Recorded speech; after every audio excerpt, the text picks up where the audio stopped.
Hi, it's Margaret, and thank you for joining me here on The Gardening Me. I have been away for about a week. I was out west in the Puget Sound area at the Garden Fling this year, and it was amazing as always.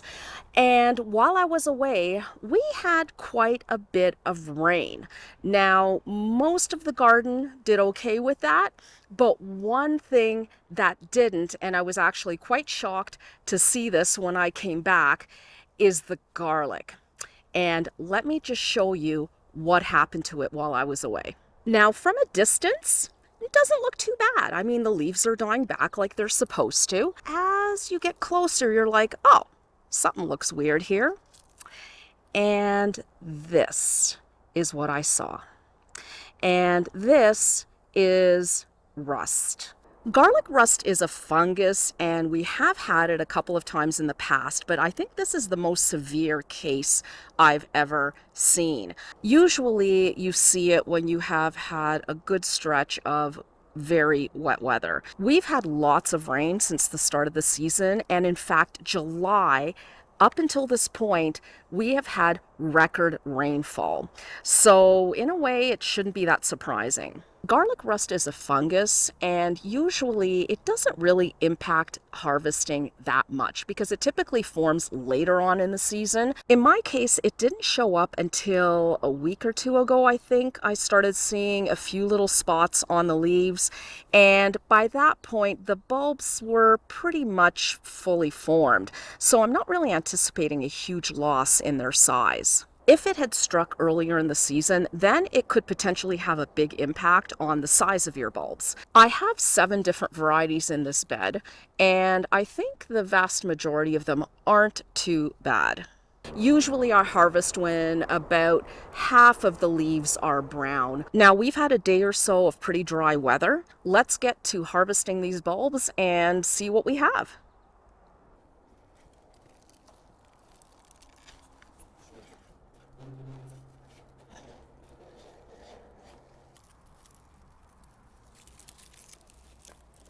This is Pittarelli, and so far, not too bad.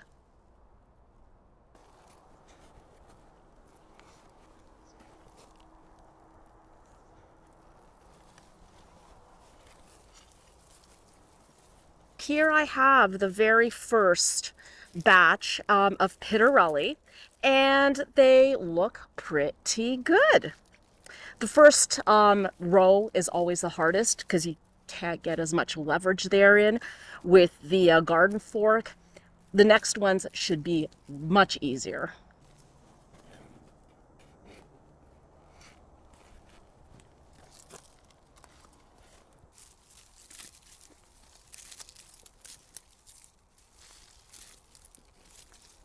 So this is the second row, and this is porcelain garlic. Not as big as the Pittarelli, but still not a bad size.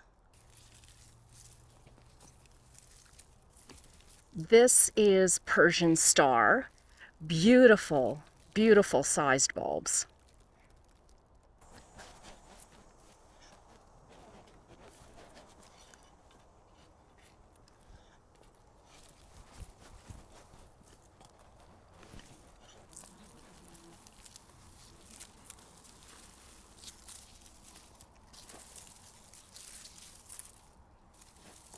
This is Portugal 1.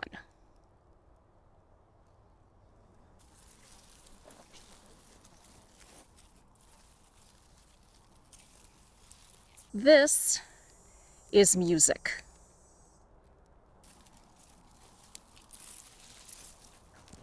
So this one here is Sweet Candy.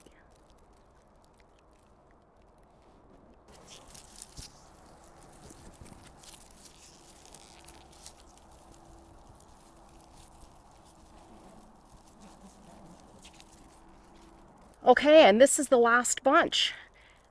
Probably the best out of all of them, I think, in terms of size. And this variety is Dugansky.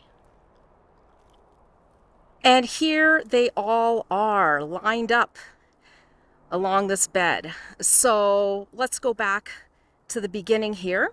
This right here is Pittarelli. Then we have porcelain, then Persian star, Portugal 1, music, sweet candy, and Dugansky. Now, the rust doesn't really affect the garlic itself, and it should store and keep just fine over the winter.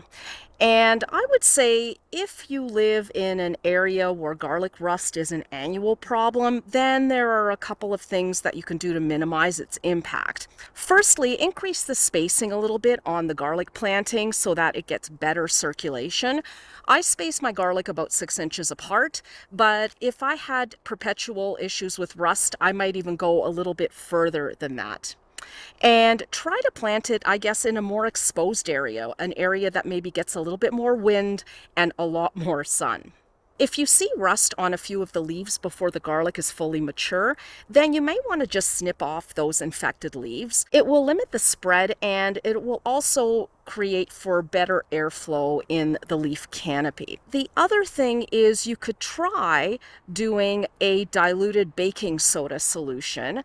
I have used this to combat powdery mildew on squash and cucumbers. Powdery mildew is also a fungal disease, and it worked quite well. So I'm thinking it may also do the job when it comes to garlic rust. And that's about it. So now I am just going to take these, bundle them up, probably in groups of around 8 or so per bundle, and I'm going to tie them up and put them in my garage, and they are going to hang there for about 2-3 weeks or so until they are completely dried out. Once they are dried out, that's when I'll cut the leaves off, and then I can store them in my basement, basically at room temperature, and they will last until my next garlic harvest next year. It is such a satisfying crop to grow, and other than purchasing some new varieties of seed garlic, I haven't actually purchased eating garlic in many years, probably 12 or more years now. Thank you so much for joining me today, and we'll see you next time. Bye.